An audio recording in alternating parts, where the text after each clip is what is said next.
Good morning students. मेरा दिमाग ऐसा हो रहा है, क्या माल करता है तो यार लेके आओ अपने से। हाँ,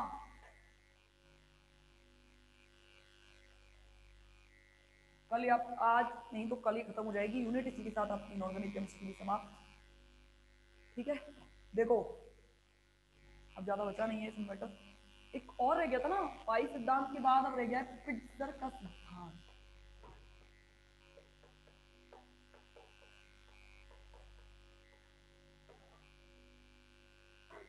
पिट्सर के सिद्धांत के बारे में मैं आपसे बात कर रही हूँ तो देखना।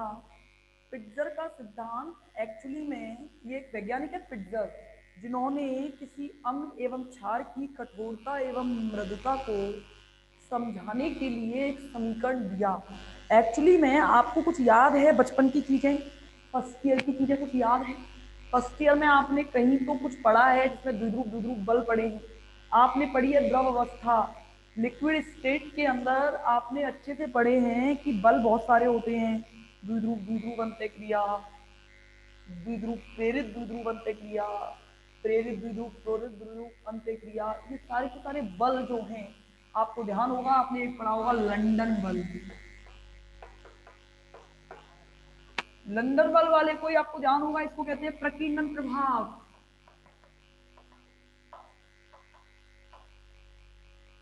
इसको कहते हैं, इसका दूसरा नाम है प्रेरित द्विध्रुव, प्रेरित द्विध्रुव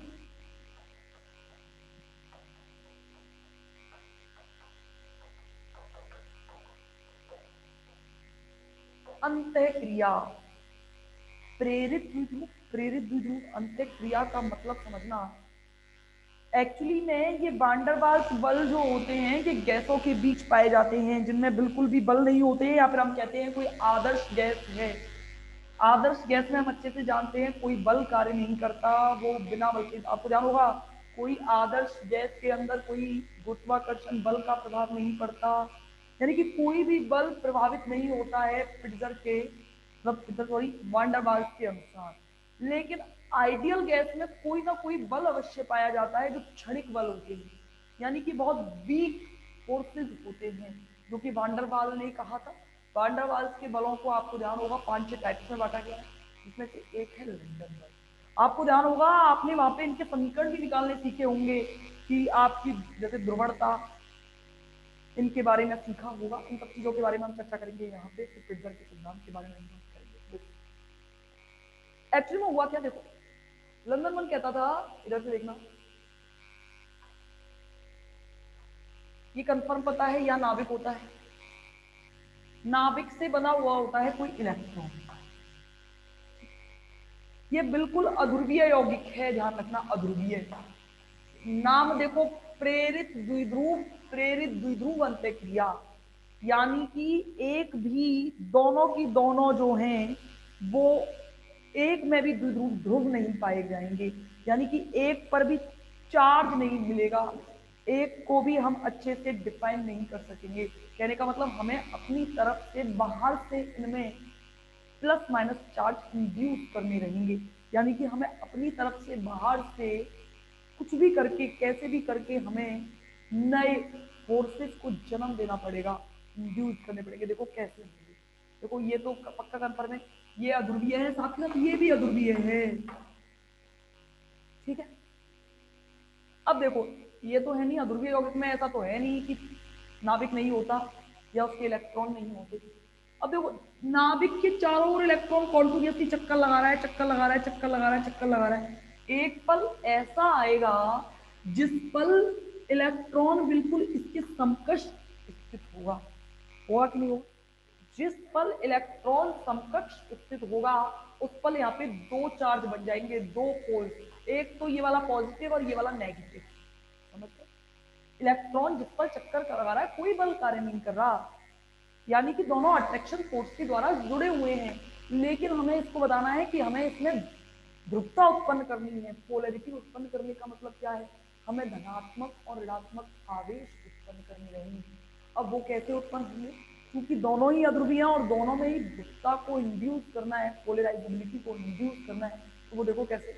ये देखो इलेक्ट्रॉन इसके चारों ओर कॉन्टिन्यूसली चक्कर लगाता रहेगा, लेकिन जैसे ही नाभिक के चारों सामने जस्ट इलेक्ट्रॉन आएगा उसी पल इस पर तो पॉजिटिव चार्ज उत्पन्न हो जाएगा और इस पर नेगेटिव चार्ज उत्पन्न हो जाएगा।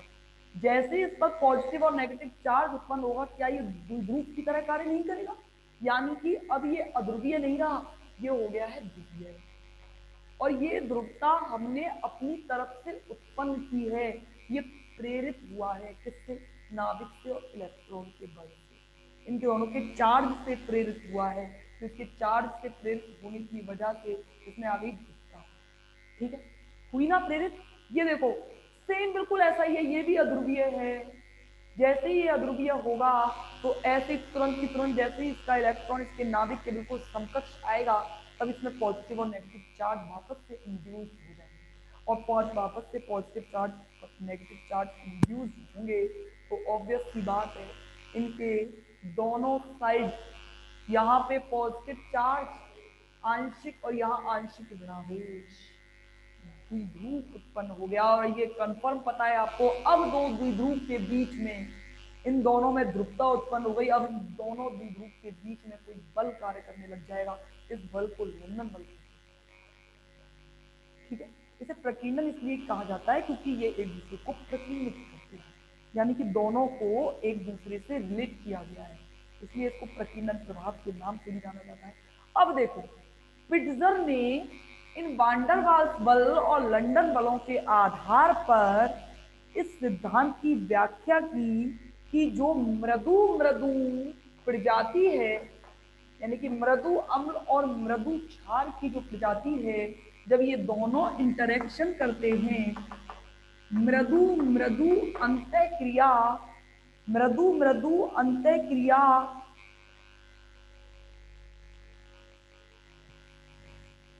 क्या बोले आपको क्या क्या बोले? हाँ क्या करेगी मैं वांडरवाल, समझना मेरी बात, वांडरवाल बलों की व्याख्या करते हुए स्पिट्जर ने कहा कि मृदु मृदु समूहों के मध्य के जो बल होते हैं, समझना, इन दोनों की अंतःक्रिया से जो उत्पन्न बल होते हैं, ये बल इनकी ध्रुवणता के गुणनफल पर निर्भर करते हैं। ध्रुवणता पर निर्भर करते हैं, किस पर निर्भर करते हैं? ध्रुवणता पर निर्भर करते हैं।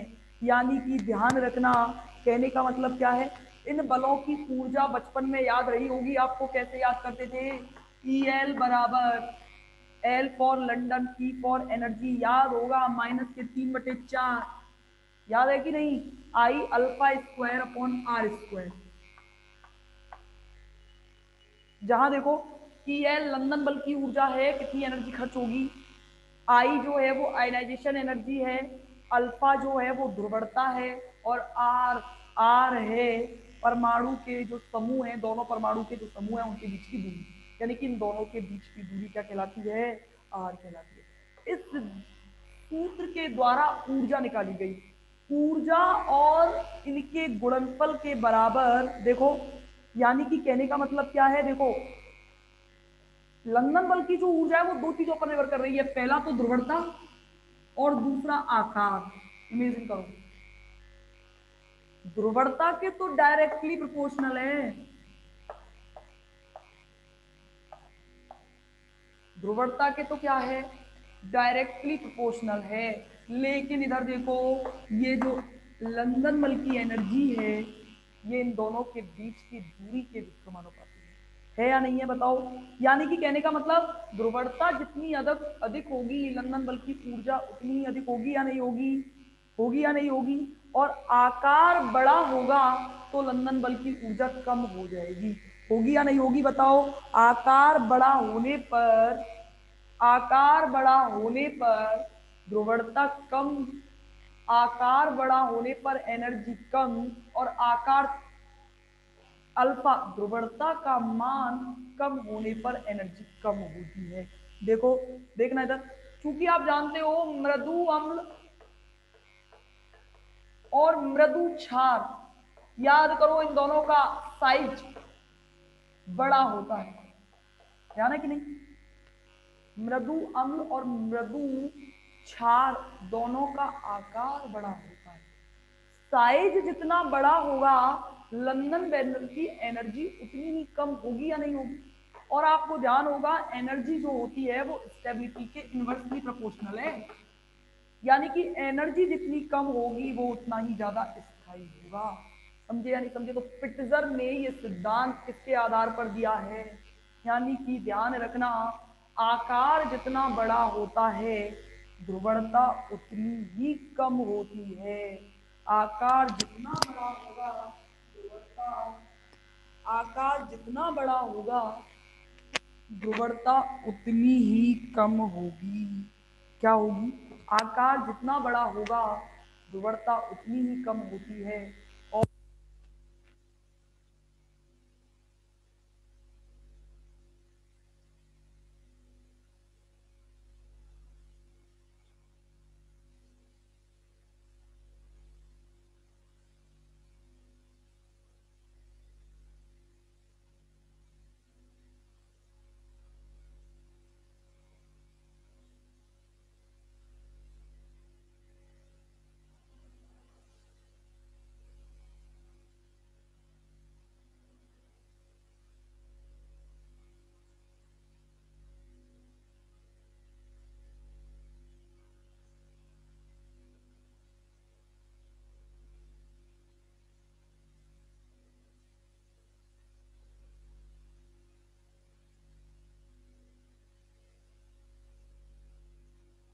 का आकार छोटा होता है, ऋणायन का आकार बड़ा होता है और धनायन का आकार जो है वो छोटा होता है।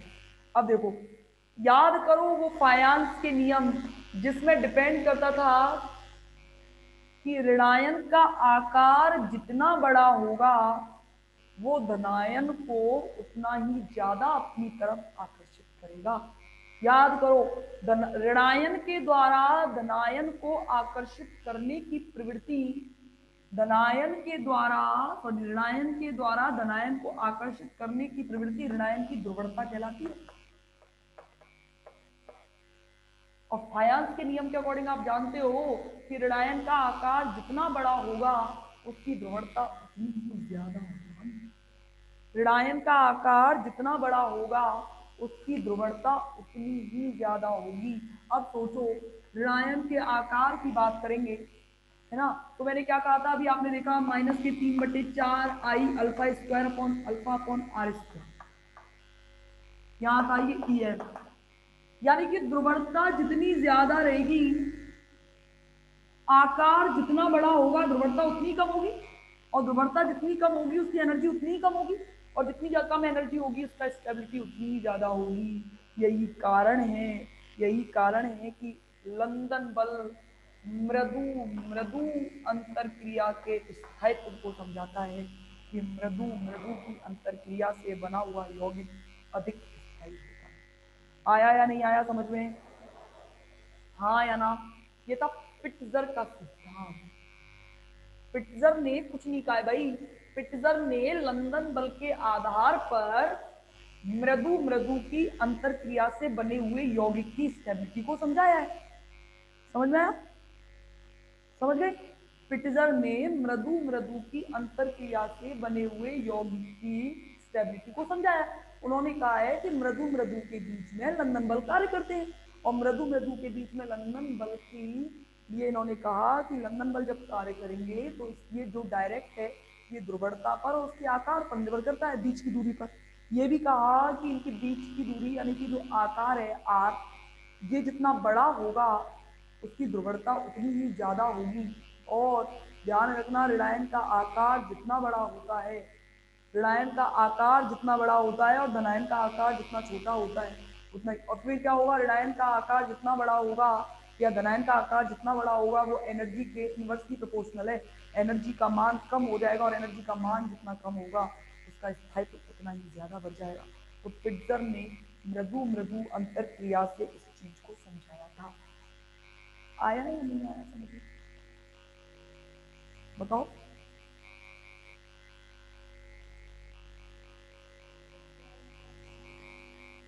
क्यों? क्यों लगेगा? वॉइस कम आ रही है मेरी? मैं तो कितनी तेज बोल रही हूँ।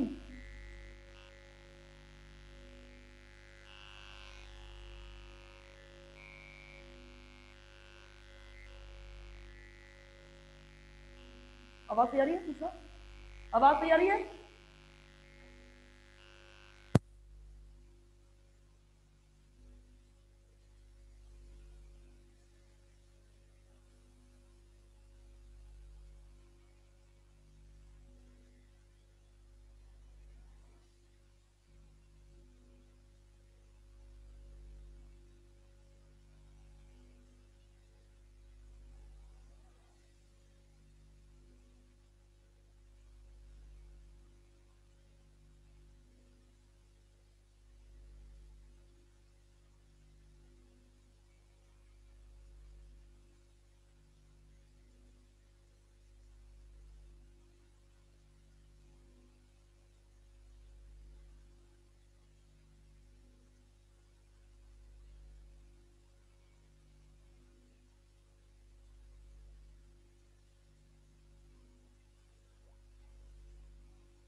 आवाज में लेके चला हूँ। अब आ रही है? अब आ रही है? अरे वो इसमें प्रॉब्लम है थोड़ी सी ना, ये चेंज करवा दो ना। ये अपने आप मिल जाता है, अपने आप बंद हो जाता है, पता भी नहीं चलता कर देते। हाँ, देखो, अब देखना एक बार और वापस से। देखो, मैंने कहा है कि आर इनके बीच की दूरी है। ठीक है, ये ध्यान रखो, इसका आकार जितना बड़ा होगा ध्रुवणता उतनी ही ज्यादा होगी। समझ रहे हो? इन दोनों का आकार जितना बड़ा होगा ध्रुवणता उतनी, इसका आकार तो छोटा होना चाहिए और इसका आकार होना चाहिए बड़ा। अब देखो, दोनों बड़े ही छोटे हो, मेरी बात समझो, मैं क्या कहना चाह रही हूँ, मेरी बात को पकड़ो। मेरी बात कहने का मतलब ये है कि देखो, ध्रुवणता अधिक होगी तो ये ऊर्जा कम होगी। सॉरी, ध्रुवणता अगर अधिक होगी, देखो ये अल्फा, ध्रुवणता जितनी अधिक होगी ऊर्जा उतनी ही अधिक होगी। देखो, हम जानते हैं मृदु क्षार और मृदु अम्ल दोनों का ही आकार जो है वो बड़ा होता है, फलस्वरूप उनकी ध्रुवणता भी अधिक होती है। क्या होती है? उनकी ध्रुवणता भी अधिक होती है, जिसके कारण इनके मध्य लंदन बल अधिक होते हैं। ध्यान से समझो, ये एनर्जी जितनी ज्यादा होगी स्टेबिलिटी उतनी ही कम होगी, लेकिन लंदन बल की वैल्यू बढ़ जाएगी। ये एनर्जी का मतलब मैंने थोड़ा मिस्टेक कर दी थी, थोड़ा ये आवाज आवाज ना आने की हो गई चीजें। अब देखो एक बार और, आर जो है वो इन दोनों के बीच की दूरी है, ठीक है। अब समझना मेरी बात। इन दोनों के बीच की दूरी क्या है, आर है। देखो, ये इसका आकार और इसका आकार जितना बड़ा होगा ध्रुवता उतनी ही ज्यादा होगी, ये ध्यान रखना। धनायन की तो ध्रुवण शक्ति होती है और ऋणायन की होती है ध्रुवता। ये जितना बड़ा होगा और ये जितना बड़ा होगा ध्रुवता उतनी ही ज्यादा होती चली जाएगी। ये बड़े कब होते हैं, जब ये मृदु अम्ल हो और ये मृदु क्षार। आकार जितना बड़ा हो, सॉरी, आकार जितना बड़ा होगा ध्रुवता उतनी ज्यादा होगी। ध्रुवता जितनी ज्यादा होगी लंदन बल की ऊर्जा उतनी ज्यादा होगी। और लंदन बल की ऊर्जा जब कब कब ज्यादा होगी, जब लंदन बल एक नहीं बहुत सारे लग रहे हैं। देखो, एक लंदन बल लगेगा, ऊर्जा थोड़ी है। दो लगेंगे, ऊर्जा और ज्यादा। पांच लगेंगे, ऊर्जा और ज्यादा। यानी कि जितने ज्यादा लंदन बल लगेंगे ऊर्जा बढ़ती चली जाएगी।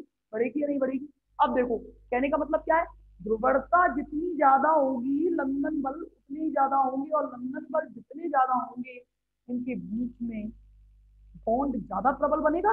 और बॉन्ड जितना प्रबल बनेगा स्टेबिलिटी ज्यादा नहीं होगी क्या। वो थोड़ा उसका अपोजिट बता दिया था मैंने। अब आ गया, आवाज ना आने की वजह से। अब आया या नहीं आ गया, अब आया कि नहीं आया समझ में, अब आया कि नहीं आया।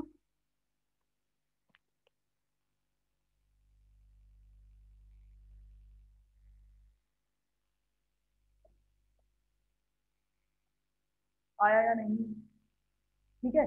चलो, इसके बाद में ये तो खत्म हो गए इसके तीन सिद्धांत। इसका अगला टॉपिक,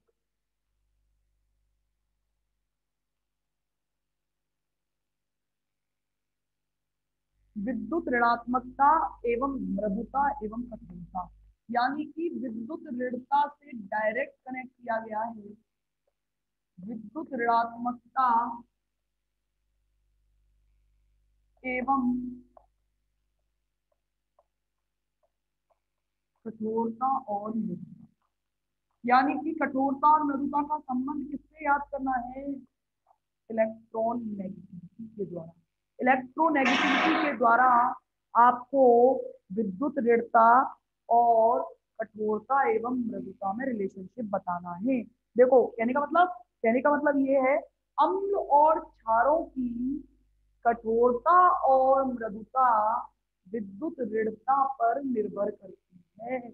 अम्ल एवं क्षारों की कठोरता एवं मृदुता, इमेजिन करो, विद्युत ऋणता क्या है,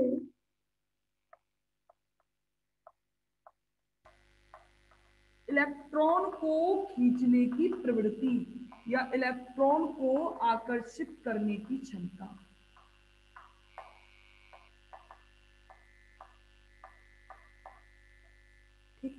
इमेजिन करो, बताओ, विद्युत ऋणता जितनी ज्यादा होगी, आप तो खुद ही बता देना, विद्युत ऋणता जितनी ज्यादा होगी वो हार्ड बनेंगे या सॉफ्ट, जल्दी बताओ। विद्युत ऋणता जितनी ज्यादा होगी वो हार्ड बनेंगे या सॉफ्ट, बताओ। विद्युत ऋणता जितनी ज्यादा होगी वो हार्ड बनेंगे या सॉफ्ट, बताओ भाई। विद्युत ऋणता में सब कुछ लिख दिया है ऊपर बोर्ड पे, हार्ड होंगे या सॉफ्ट। फिर वही गलती, कौन है ये, भावना, या सॉफ्ट, बताओ। याद रखो, विद्युत ऋणता जितनी ज्यादा होगी इलेक्ट्रॉन को आकर्षित करने की क्षमता उतनी ज्यादा होगी, बंध उतने ही प्रबल होंगे, और बंध जितने प्रबल होंगे वो प्रजाति होगी। और यदि विद्युत ऋणता कम होगी, विद्युत ऋणता यदि कम होगी तो वो प्रजाति होगी मृदु। कैसी प्रजाति, अरे रिलेशनशिप बताया है भाई, रिलेशन। अब एक दूसरे से कनेक्ट कर रहे हैं हम चीजों को। अब विद्युत ऋणता के साथ डायरेक्टली कनेक्ट किया है मैंने कठोरता और मृदुता को। विद्युत ऋणता मेरे को अच्छे से पता है कि इलेक्ट्रॉन को आकर्षित करने की क्षमता है। इलेक्ट्रॉन जितना आकर्षित करेगा, ऑब्वियस की बात है, वो बंध उतना ही प्रबल बनाएगा। और बंध जितना प्रबल बनाएगा उसकी स्टेबिलिटी उतनी ज्यादा होगी। और हमें पता है कि जितनी स्टेबिलिटी कठोर अम्ल और कठोर क्षार की होती है, रहेगी कठोर। और इसके अलावा जो आप बात कर रहे हो कि जिनकी विद्युत दृढ़ता जो है, अब अच्छा इमेजिन करो, विद्युत दृढ़ता जिनकी कम है वो मृदी, आप ही को भी बताना, लिथियम का प्लस, सोडियम प्लस। याद करो, मैंने कोई चीज आपको अभी थोड़ी देर बताई थी पहले, लिथियम प्लस और सोडियम प्लस, इन दोनों का साइज कैसा है? इन दोनों का साइज कैसा है? पहली बात तो देखो अच्छे से एक एक चीज को, मैं आपको फिर कह रही हूँ, अगर फर्स्ट ईयर की आपने फायांस लॉ नहीं पढ़े हैं तो आपने कुछ नहीं पढ़ा है। फायांस में से पहले जो कोई भी फैकल्टी से पढ़ाया होगा तो बताया होगा ध्रुवता एवं ध्रुव शक्ति क्या होती है। इसके बारे में अगर आपको आता है तो दोनों कंसेप्ट क्लियर हो जाएंगे, फिट्जर का सिद्धांत और ये वाला। देखो इन दोनों का साइज है बच्चों छोटा, पहली बात तो देखो ये बनाए हैं, और ऊपर से इनका साइज है छोटा, ठीक है। जितना इनका साइज छोटा होगा, इधर देखना, ये धनायन है। आपने पढ़ा होगा कि धनायन का आकार जितना छोटा होता है, धनायन का आकार जितना छोटा होता है, वो उतनी ही पावर से ऋणायन को अपनी तरफ आकर्षित करता है। पढ़ा होगा जितना, और धनायन के द्वारा ऋणायन को आकर्षित करने की क्षमता कहलाती है ध्रुवण शक्ति। और यहाँ पे मैंने कहा है कि धनायन का आकार छोटा है, धनायन का आकार जितना छोटा होगा, ऋणायन को वो उतनी ही पावर से आकर्षित करेगा, और आकर्षित करेगा तो इसका मतलब क्या हुआ, इनकी विद्युत दृढ़ता ज्यादा हुई या नहीं हुई, यानी कि ये दोनों अधिक दृढ़ विद्युतीय हैं, इसलिए ये कठोर की प्रजाति में आते हैं। समझे या नहीं? आया या नहीं समझ में? हाँ या ना? चौधरी जी, चौधरी जी,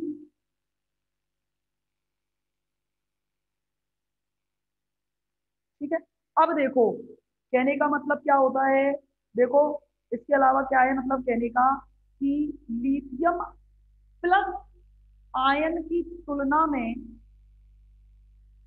ध्यान रखना, लिथियम प्लस आयन की तुलना में लिथियम जो है उसकी विद्युत कम होती है। उसी प्रकार, क्योंकि लिथियम का आकार बड़ा है ना इसकी अपेक्षा, और आकार जितना बड़ा होगा ध्रुवण शक्ति उतनी कम होती चली जाएगी, आकर्षित करने की क्षमता उतनी कम हो जाएगी, और आकर्षित करने की क्षमता कम हो गई तो मतलब विद्युत दृढ़ता कम हो गई, और विद्युत दृढ़ता कम हो जाएगी तो वो ऑब्वियस सी बात है वो मृदु की चीज है। आया या नहीं? देखो ध्यान से समझना, आकार, देखो आकार छोटा, लिथियम प्लस का आकार छोटा है अपेक्षाकृत लिथियम।